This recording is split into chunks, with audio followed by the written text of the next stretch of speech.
GRTV. Esse é o canal sobre gerenciamento de riscos e hoje vamos falar sobre gerenciamento de riscos cibernéticos. Fique conosco.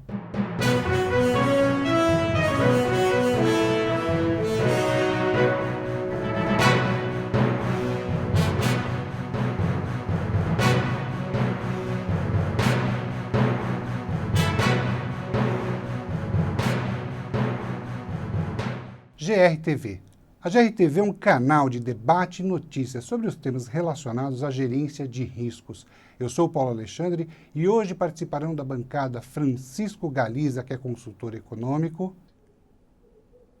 Leonardo Cerqueira, que é coordenador do Fórum de GR, Cláudio Macedo, que é corretor especializado em riscos cibernéticos, Marcelo D'Alessandro, que é diretor administrativo executivo da ABGR, e Rafael Franhan, que é diretor de sinistros e riscos da Argos Seguros.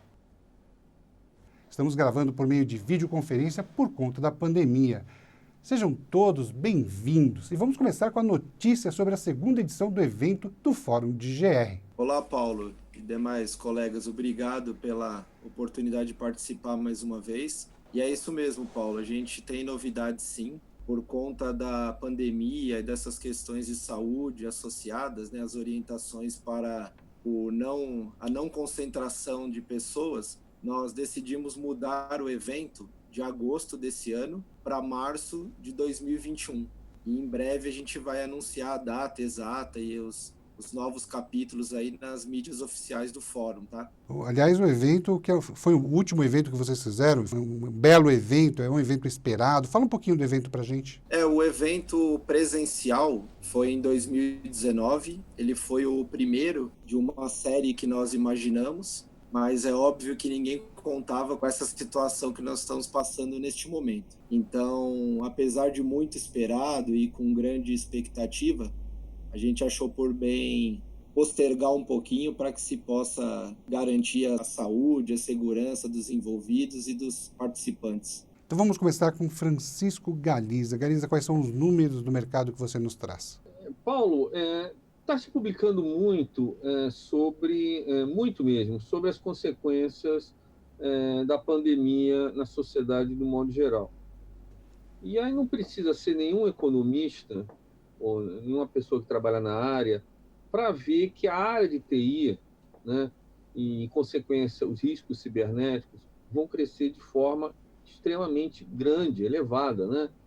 Não apenas pelo fato do volume de utilização, e aqui esse nosso encontro é um exemplo, né? A gente está usando ferramentas de TI, como também as pessoas, ao trabalharem de casa, saírem do ambiente do trabalho, né, elas vão aumentar muito o risco. Eu posso contar um caso pessoal. Nessa pandemia, eu soube, cada um vai ter das pessoas, mais do que citar números, eu acho importante citar um depoimento pessoal. Eu tomei conhecimento de 2 casos do WhatsApp que foram clonados, pedindo dinheiro. Um aconteceu diretamente comigo e outro eu soube de outra pessoa que deu dinheiro, né?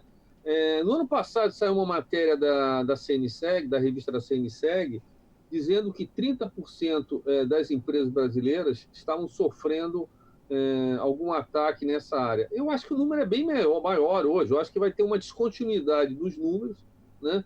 E quando a gente for fazer essa pesquisa de novo, o número vai ser muito maior. Então, é um tema super atualizado, quer dizer, é impossível na área de seguros, né? É um tema assim quente, né? Daí a escolha desse tema no nosso seminário, né? No nosso encontro, né? Leonardo, como é que o Fórum de GR vê a importância do gerenciamento dos riscos cibernéticos? Eu sei que o Fórum de GR contempla uma série de empresas, companhias. Paulo, sem dúvida, esse risco cibernético ele é um dos que tem tomado mais proporção. Na mesma linha do que o Galiza comentou, a gente acredita que principalmente pela fragilidade da segurança quando você leva os sistemas para um ambiente residencial, que é o que tem acontecido muito com, principalmente, companhias de pequeno e médio porte, né? Onde elas tiveram que fazer essa virada de maneira muito rápida e não necessariamente conseguiu implantar uma mesma estrutura de segurança que existe na corporação, onde normalmente é feita essas transações. O assunto é muito veiculado também nos grupos do fórum. Nós temos especialistas nesse tipo de risco, que não é o meu caso, mas eu acabo acompanhando também essa dinâmica por conta da movimentação. E o que nós percebemos é que as grandes cifras hoje, elas são transacionadas nesse ambiente.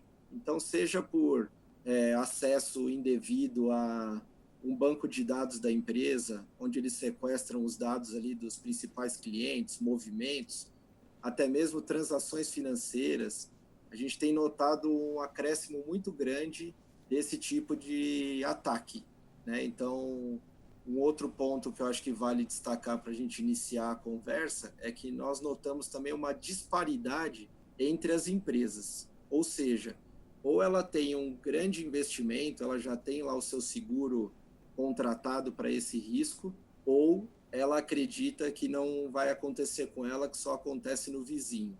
E com base nesses dados divulgados, Paulo, apesar de a gente saber que o número de ocorrências é muito maior do que o número de notícias veiculadas, a gente percebe isso, que os ataques são grandes, nas grandes montas hoje são esses cyberataques, e que as empresas ou têm uma proteção adequada e o seguro contra esse cybercrime, ou não tem nada. Então, acho que a gente ainda está nessa fase de dar o alerta para que quem não se protegeu ainda, que faça o mais breve possível. Então, nesse mesmo sentido, vamos falar com o Cláudio. Cláudio, como você vê os negócios dos seguros cibernéticos? Bom, eu vejo os negócios de risco cibernético como uma grande oportunidade para o mercado de seguros, se a gente colocar a visão como corretor de seguros. Só que o corretor de seguros, na minha visão, ele não tem que considerar o risco cibernético como uma oportunidade só de ganhar dinheiro porque é um seguro novo. O corretor de seguros, ele tem que pensar também sobre a ótica de agregar valor aos seus clientes. Por quê? O seguro cibernético, ele atinge todas as empresas, das pequenininhas até as maiores, até por conta da pandemia, as pequenas ficaram mais expostas, né? Só que aí tem um dado interessante. Se nós formos analisar que tem mais ou menos 70 mil corretores no Brasil, vamos imaginar que esses 70 mil, 10% tem pelo menos meia dúzia de funcionários, cai para 7 mil. E que 10% desses 7 mil já é uma empresa aí com 15, 20 pessoas pelo menos, né? Sobram 700 corretores com algum potencial de risco cibernético, né? Só que aí você vai olhar o número de apólices emitidas no Brasil, nós temos o quê? Umas 300, 400 apólices emitidas e não são de corretores de seguros. A minoria é corretor de seguros, ou seja, o próprio corretor de seguros ainda não despertou para o risco cibernético para o negócio dele, né? Então, antes dele pensar em sair comercializando esse seguro, ele tem que pensar no risco dele, negócio, de investir mais em segurança da informação e pensar na contratação do seguro. Essa é a minha visão com relação a risco e o risco para o corretor, né? Não é só oportunidade, é também um risco para os corretores de seguro. Né? Marcelo, como a BGR vê a importância do gerenciamento de riscos cibernéticos? Bom, eu queria falar um pouquinho, né, de como funcionava a preocupação de risco cibernético e como que ela está funcionando hoje. No passado, quando eu trabalhei na área de telecomunicações, o governo, né, e as empresas tinham grande preocupação de trafegar informações como imposto de renda, informações da empresa, informações de tributos para grandes data centers que eram construídos. Eu me lembro que acompanhei alguns. E isso daí era o que tinha no momento. Nós não tínhamos hacker, não tínhamos tanta ameaça. Ao passar dos anos, foi se evoluindo, né? Nós, hoje, temos dados que trafegam por linha de telefone, por linha elétrica, por vários tipos de... E o que acontece? A vulnerabilidade aumentou. O grande problema é que, como já foi dito, e eu não quero repetir, mas é isso que a gente entende, a preocupação. Tá? O que é a área de TI numa empresa? Para quem não entende, para quem quer entender, ela é simplesmente o coração. E o que é a subestação elétrica? Ou a energia que entra dentro do negócio, do escritório, da fábrica, do hospital? É o pulmão. Se Se você destruir o transformador, você vai lá e põe um caminhão e na hora você resolve. Se você destruir o coração, você não resolve na mesma proporção. Se eu olhar para o mercado tem evoluído muito. Temos apólices competentes, temos proteção. É a única proteção que eu vejo. Por quê? Você hoje está lá no mercado procurando um DPO ou uma pessoa que conheça tráfego de informação na nuvem, gente que nunca apareceu no mercado, assim como não tem gerente de risco. São poucos que estão nascendo ainda. Os que se aposentaram não passaram o bastão, só que o risco de TI foi crescendo muito. O cibernético foi crescendo. Ele foi crescendo muito aceleradamente. Então, eu vou dar um exemplo, porque a gente não quer entrar nesse ponto de falar das empresas, mas pega o governo. O governo não consegue pagar R$ 600 para uma pessoa, certo? Ele não consegue. Ele vai lá, fala, mas ele não consegue pagar, porque ele não tem gestão de risco. E aí, qual é a diferença? Se amanhã eu falar em DPO e gestão de risco. Claro que DPO, o Cláudio pode explicar melhor depois aqui para nós, né? O DPO é uma função nova que está se criando, né? Por favor, que ele explique com mais detalhes. Ele não é o gerente de risco. O gerente de risco trabalha com ele. O gerente de risco vai falar com ele, o diretor de risco, o dono do risco, o dono da empresa. E o problema não é esse. A gente continua com o executivo caindo sentado quando ele vê que o e-mail dele está travado, a companhia travou. Tá? Hoje, se se der um luxo por qualquer razão, ter um vírus, alguma coisa dentro do seu sistema operativo, você para. Então, o que a BGR tem alertado? O que a BGR vê? E a gente que está lá dentro da BGR, que sempre a gente alertou. Não começa a gestão de risco depois, começa antes. Mas parece que há uma antipatia, às vezes, pela gestão de risco. Por quê? Porque ela vai parar aquilo que está errado. Não tem jeito. Se o cara quiser fazer errado, ele vai cair no colo do compliance. Ele não vai cair no colo de risco. No colo de risco, sabe o que vai acontecer? É o caixa dele deteriorar. E isso ele vê ao longo do tempo. Então, eu diria o seguinte, bem confortavelmente, quem não tiver preparado, né, nesse momento para a gestão de risco cibernético, pode fechar o seu negócio. Pode fechar, porque vai ser atacado.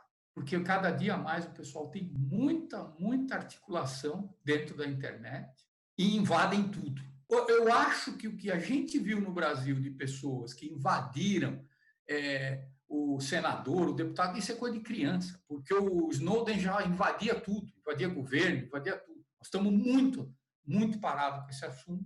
Eu vejo assim, não adianta ficar esperando, sentado, vindo de fora, uma ideia. A gente tem que criar a nossa aqui. E logo. Rafael, qual a importância da gerência de riscos nos negócios da seguradora? O gerenciamento de risco é essencial nos negócios da seguradora, quando se fala de qualquer um dos produtos que uma seguradora comercializa.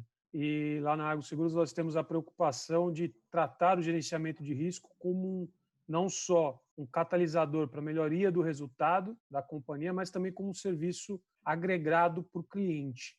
Falando um pouco aqui do seguro de riscos cibernéticos, o que a gente discute muito lá na companhia, quando a gente fala desse produto, um produto novo que a gente vem discutindo para lançar, é que o gerenciamento de risco ele tem que ser muito bem detalhado e muito bem trabalhado com o cliente. Como nossos colegas já colocaram aqui, ainda é muito incipiente ou fala-se muito pouco dessa questão de risco cibernético no Brasil. Nós temos aí vários exemplos de sinistros que aconteceram, sinistros que não são informados pela mídia, mas nós, pelo mercado, descobrimos. E o gerenciamento de risco ele vem aqui para ajudar ao cliente entender quais são os riscos que ele está enfrentando por esses problemas cibernéticos. Então, não é simplesmente ter uma equipe de TI forte. Você tem vários passos que precisam ser criados para que o segurado tenha um efetivo gerenciamento do seu risco cibernético. Então, vai desde criar uma cultura de proteção dos dados dentro da companhia, desde criação de senhas e que os seus funcionários saibam da necessidade de ter uma senha forte dentro do ambiente, ter divisão de como esses riscos são enfrentados pela companhia, treinamentos excessivos para os clientes e para os funcionários. Você tem que saber quais são os riscos que os seus funcionários passam, como falei, uma simples senha. Se a pessoa não souber criar uma senha adequada, está trazendo um risco gigantesco para a empresa. E passa também por questões de infraestrutura. Vou comentar aqui um caso de sinistro que eu vi, que a empresa tinha um excelente serviço de gestão do seu risco, mas ele estava inserido dentro de um hub de empresas, tinham várias empresas que dividiam a mesma infraestrutura, e eles sofreram um ataque hacker, e só a empresa que eu conheço foi invadida por esses hackers e teve todos os seus dados presos, toda a sua informação foi sequestrada e pediram um resgate aí para essas informações. Então, só o fato dele estar dentro de uma infraestrutura compartilhada trouxe um risco que, à primeira vista, não estava mapeado por ele. E o gerenciamento de risco aqui deveria ter mostrado isso para o cliente de uma forma ampla, mostrando todo o risco que ele corre aí na questão cibernética. Vamos falar um pouquinho de tendências de futuro. Na sua visão, o que pode haver de mudança de risco cibernético após a pandemia? Paulo, é muito em linha do que os colegas já comentaram aqui, só tentando complementar, o que a gente percebe é assim, essa tendência de ataques, ela vai ser intensificada daqui para frente, porque muitas empresas nem vão voltar ao seu padrão anterior, de escritórios, com muita gente na sede da empresa, e vai optar por esse modelo de home office, de teletrabalho de maneira geral. Então, é bem provável e tudo indica que esses ataques se tornem cada vez mais constantes. E como as empresas maiores têm uma capacidade de investimento, de proteção mais adequado, né, e permite que eles façam isso, aí eu só volto no alerta para as médias e pequenas empresas, porque esse sequestro de dados já tem ocorrido. A gente ouvia mais na parte internacional, grandes empresas globais,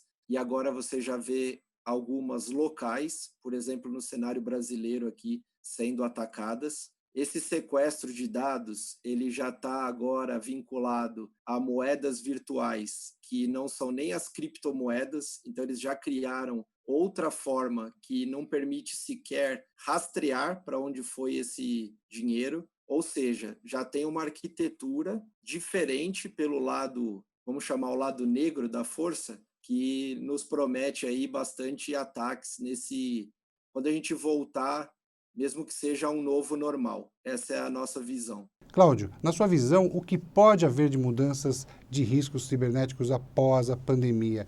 E aí você fala um pouco, por favor, em relação ao tamanho das empresas, se isso vale para as pequenas e médias e para as grandes corporações, enfim. O que você acha? Qual a sua opinião? Bom, vamos lá. Como tudo na vida tem lado positivo e lado negativo, né? A questão da pandemia trouxe um lado negativo, que é os ataques cibernéticos aumentaram bastante, né? A sinistralidade no exterior subiu muito, né? Tem até um ressegurador gigante dos Estados Unidos que 25% dos seus clientes foram atacados, né? Então, você tem esse lado negativo e tem, inclusive, refletido no Brasil com algum aumento leve nas taxas, mas tem sofrido algum tipo de aumento, né? Com relação à exposição, a questão de risco, né? Não importa se é uma empresa pequena ou uma empresa grande, né? Os bandidos, né? Os hackers, eles atacam desde ataques direcionados, que são para empresas grandes, né? Mas tem os ataques não direcionados, que é aquele que ele manda e-mail para milhares de empresas e vai buscando explorar, monetizar aquele ataque nas empresas pequenas também. É claro que o que vai acontecer? As empresas grandes, até por questão financeira e de risco, vão investir antes em segurança, já vem investindo antes em segurança da informação, por conta da característica do negócio e tamanho da empresa, mas as pequenas empresas, o que vai acontecer? Existe uma certa negligência do empresário, do pequeno microempresário, de achar que nunca vai acontecer com ele. Eu, na minha visão, acho que, infelizmente, a maioria das pequenas e médias empresas no Brasil vão aprender pela dor. O que é aprender pela dor? Acha que não vai acontecer, vai ter um problema de ataque cibernético mais cedo ou mais tarde e vai acabar pensando em investir um pouco mais em segurança da informação e em seguro depois da dor, né? E o que a gente também tem um paradigma também que precisa quebrar é o seguinte: investir em segurança da informação não é tão caro assim. É claro, se você é uma empresa grande, você vai gastar proporcionalmente ao tamanho da sua empresa, mas existem soluções para pequenas e médias empresas que são acessíveis para o tamanho da empresa, né? Então, tem uma frase que eu gosto bastante que fala o seguinte: não é mais uma questão de ser nem de quando, é quão rápido a sua empresa vai responder o ataque cibernético, né? E aí que entra a gestão de risco. Se você tiver uma boa gestão de risco, você vai responder mais rápido, e se você tiver o seguro, por mais que você responda rápido, você vai ter algum tipo de despesa, que pode ser algum de milhares ou até numa empresa grande chegar ao prejuízo de milhões, né? Então, por isso que tem que ter esse link que é gestão de risco, de prevenção e a questão da transferência de risco, porque não tem empresa 100% imune a ataque cibernético. Marcelo, na visão da BGR, pode haver mudanças no comportamento do risco cibernético após a pandemia em relação ao tamanho das empresas? Como você acha que vai ser esse comportamento? Vou rememorar uma discussão que nós tivemos na Fiesp, numa apresentação que nós demos sobre risco, e veio muita pergunta dizendo o seguinte: gestão de risco é para pequena, média ou grande empresa, ou é só a grande? Não, é as três. Gestão de risco é para as três empresas. O que nós temos, eu acho, que é muito importante que levar em conta, é que a preocupação com a gestão de risco cibernético ela não está vindo sozinha. Ela está rebocando o LGPD, né? A Lei de Proteção de Dados. Eu vou pegar um exemplo que eu acho que é muito interessante para quem não tem ideia da dimensão. Eu, por exemplo, uma pessoa jurídica de um proprietário de uma empresa decido abrir um site, certo? Eu vou ter que contratar alguém ou vou abrir por mim mesmo. Daí eu tenho todas as precauções que eu tenho que tomar, certo?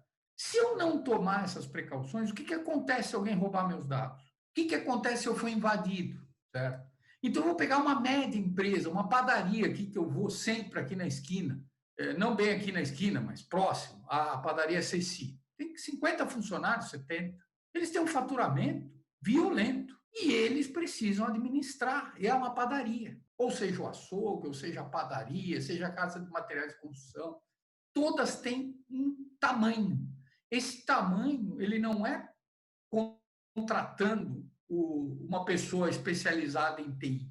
Ele pode ser contratado um especialista consultor em risco para ajudar. E aí, claro, a grande empresa, ela deveria e deve se proteger das duas formas mais importantes. A gestão de risco das operações, checar o que ela está fazendo, né? O processo que ela tem e um seguro. Por quê? Já foi dito aí pelo nosso colega, não tem como você proteger todos os riscos. Então, hoje, não é concentrado a gestão de risco em um tamanho de empresa, né? O que não pode é você negligenciar. Eu vou comprar uma pólice segura, agora eu tive um sinistro. E muito que foi dito pelos nossos colegas aí da seguradora, o nosso colega, né? Tem muito sinistro que não é reportado, por quê? Porque a empresa se preocupa primeiro em esconder o sinistro. Ela não quer que a mídia veja. Por quê? Porque fica mal, né? Eu vejo que fica mal para a empresa, ela sai assim no mercado, sai no Jornal Nacional, no Fantástico, e milhões de reais foram roubados, foram transferidos, ou dados importantes. Então, vocês imaginam o que é também, que é uma preocupação que deve ser levada em conta, por isso é importante ter gerenciamento de risco na seguradora, na corretora, nos órgãos que trabalham também com seguro, que se você tiver um furto de cadastro, se você atrapalhar a cobrança da empresa, né, de apólice, a gente sabe que no mercado teve episódios de empresas que não conseguiram cumprir alguns prazos com relação a seguros, né? Não vamos especificar quem, mas pode ter sido um hacker, nunca vai falar. Mas se foi, vem à tona. E se vier à tona, sabe? Que vem à tona para nos dar também uma lição. Porque nós, na BGR, não estamos também sorteando quem tem o sinistro e quem não tem. Eu acho até que o Cláudio Macedo, ele mesmo pode ver a agonia que é do cliente quando ele entra em parafuso e ele quer uma apólice no dia seguinte, que leva, às vezes, 4 meses para formatar uma apólice, porque é o negócio dele. Ele tem que se olhar a gestão. E depois, será que a seguradora, aí pelo lado do nosso colega da área, ele vai aceitar se não ter um plano de risco? Gente, aonde eu fui, a primeira coisa que você tem que apresentar ou é uma inspeção, ou é um plano de risco, ou é um plano de proteção. Porque se você apresentar o risco, ele vai olhar e não vai. fazer uma formatação de apólice adequada. E se fizer, vai suprimir várias coberturas. E aí aquela guerra jurídica depois, por que não cobriu, por que cobriu? Enfim, essa é a nossa visão. Não há distinção. Pequena, média e grande, todas geram recurso, todas geram caixa, todas geram dinheiro, todas são importantes. Na sua visão, o que pode haver de mudança na estratégia da seguradora após a pandemia? Considerando que a Argo é uma empresa de produtos muito técnicos. Sem dúvida, as seguradoras vão repensar um pouco a estratégia e como vão fazer negócios pós-pandemia, o chamado novo normal, né, que nós enfrentaremos. Como alguns colegas já colocaram, teremos empresas que muito provavelmente não retornarão aos escritórios por uma questão talvez econômica, vão se valer aí do trabalho remoto que está sendo muito bem desenvolvido e conseguir recolher um pouco de menos de despesas com aluguéis. Então, teremos novas exposições e também surgimento de novas profissões e novos riscos com essa questão do trabalho remoto. Já temos aí visualizado o pessoal fazendo exercício remoto com o professor de academia dando aula remota, as próprias escolas dando aula remota. Então, sem dúvida, as seguradoras e a Argo, no caso, está revendo alguns conceitos de produtos e também de profissões. Pegando um pouquinho o gancho da questão do risco cibernético, eu acho que é importante comentar que, sem dúvida nenhuma, ele vai ser um produto muito demandado nos próximos meses, nos próximos anos. Eu faço uma comparação aqui. No passado, o empresário estava muito preocupado no roubo da mercadoria. E agora ele vai passar a se preocupar no roubo do dado. E o dado é um novo ouro aí para as empresas. Vamos usar aqui o exemplo desse momento de distanciamento social que estamos vivendo.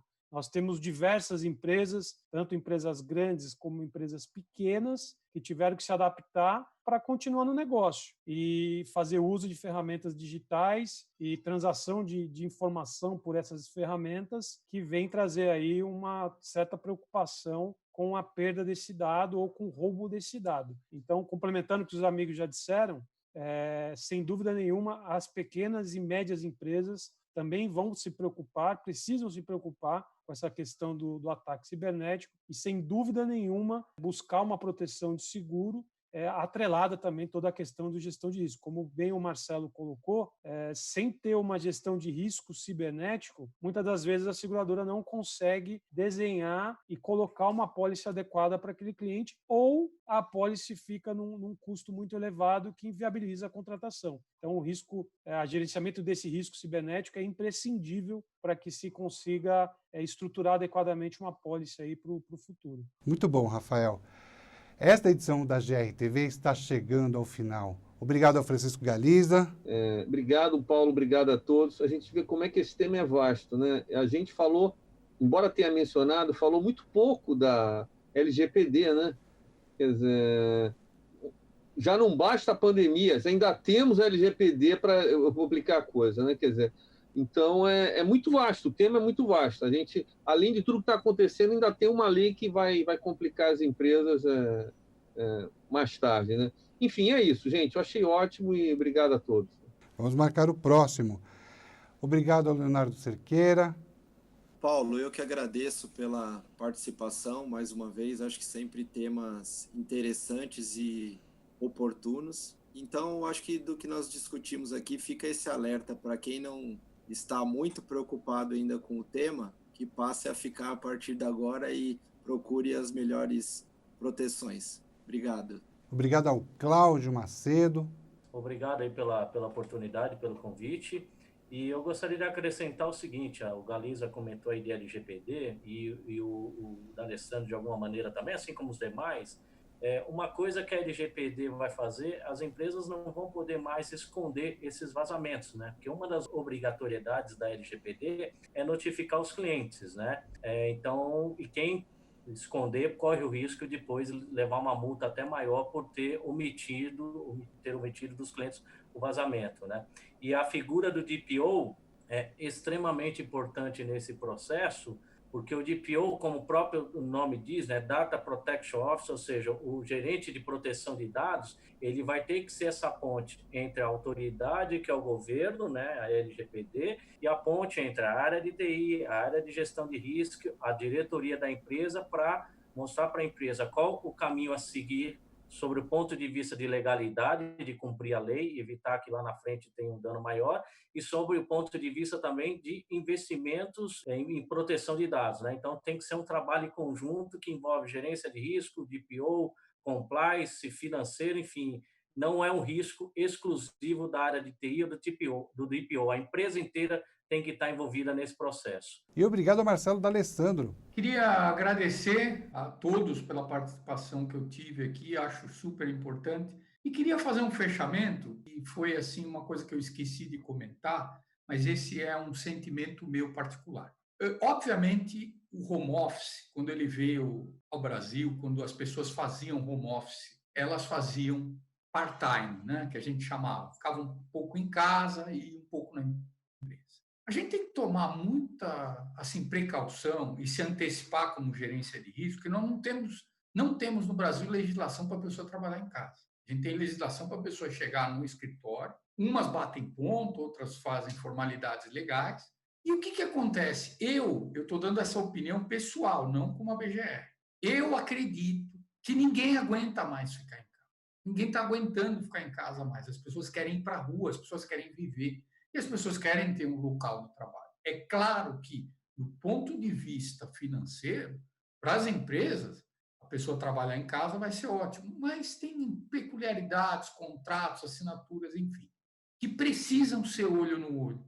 Eu estou vendo que tem presidentes de seguradora que falam isso, tem presidentes de empresa que estão falando isso, seja no ramo alimentício, eu tenho conversado com muita gente, e vou arriscar dizendo o seguinte, que a gerência de risco, se ela não emplacar nesse momento crítico, mais crítico que a gente já viveu na história do globo, né, realmente a gente vai ficar com um saldo negativo tão grande que a gente vai ver muita empresa destruída. E isso não precisa ser nem pela BGR, a gente vê que as empresas realmente se ajoelham, perdem milhões e as pessoas que dirigem as empresas precisam ter, nesse momento, a humildade, quem dirige a empresa, o top management, a humildade de ouvir até o faxineiro e a pessoa do café. Por quê? Porque cada um é importante na empresa. E isso, às vezes, não acontece. Não acontece. As manobras são sempre de cima para baixo e isso daí é ruim. E obrigado aí, mais uma vez. Obrigado, Rafael. Obrigado, Paulo, pela oportunidade. Obrigado, amigos aqui da mesa virtual. É sempre um prazer poder discutir um pouco, comentar um pouco, conversar um pouquinho sobre gerenciamento de risco. Queria deixar uma mensagem final para todos de que o gerenciamento de risco ele está aí, continua, sem dúvida nenhuma, ele vai ser cada vez mais importante nessa questão de riscos cibernéticos, com essa nova tendência do trabalho remoto e também de fazer negócios através aí dos meios tecnológicos. E o gerenciamento de risco tem que ser visto não como um indicador de problemas, mas sim como um apontador de riscos e de falhas e um solucionador de melhoria do risco em geral para todas as empresas, inclusive as médias e as pequenas. Obrigado. Somos nós que agradecemos. E obrigado a todos que assistiram ao programa. Um forte abraço e, por favor, acreditem, vai passar.